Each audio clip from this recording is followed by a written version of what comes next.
Hello बच्चों, let's read this question. The question says an ether is more volatile than alcohol having the same formula due to absence of dash. बच्चों इस question में हमसे पूछा गया है कि जो ईथर होते हैं वो कॉरेस्पॉन्डिंग अल्कोहल से ज़्यादा वॉलेटाइल होते हैं अगर उनका मॉलिक्यूलर फार्मूला भी सेम हो जाए। वो किसकी एब्सेंस की वजह से ऐसी प्रॉपर्टी शो करते हैं। तो हमारा बच्चों यहाँ की कंसेप्ट क्या होगा? Types of interaction. हम यहाँ पे डिस्कस करेंगे कि ईथर ईथर के मॉलिक्यूल्स के बीच में कौन सी इंट्रैक्शंस होती हैं और अल्कोहल अल्कोहल के मॉलिक्यूल्स के बीच में कौन सी इंट्रैक्शंस होती है। जो इंट्रैक्शंस हमारी अल्कोहल में प्रेजेंट होंगी और ईथर में एब्सेंट होंगी वही इस क्वेश्चन का क्या हो जाएगा? आंसर।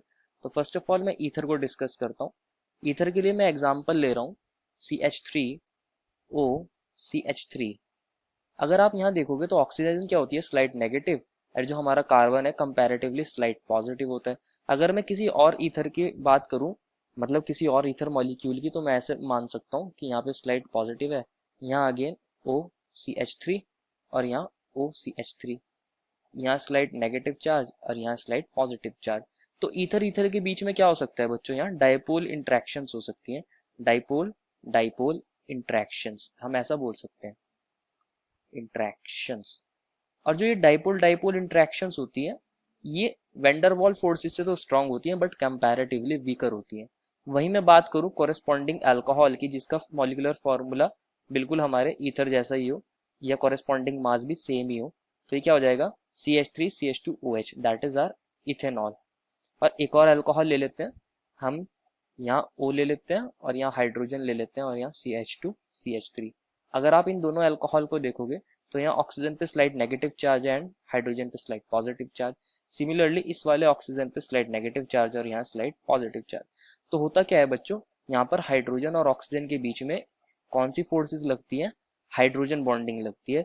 यहाँ होगी हमारी hydrogen bonding present.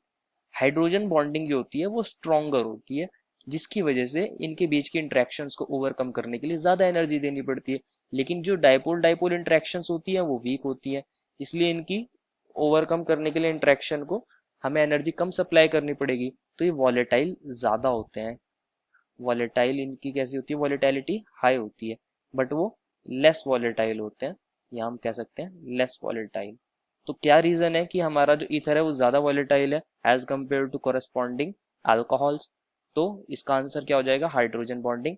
Therefore the final answer is an ether is more volatile than alcohol having the same formula due to the absence of hydrogen bonding. I hope you understood it well and best of luck.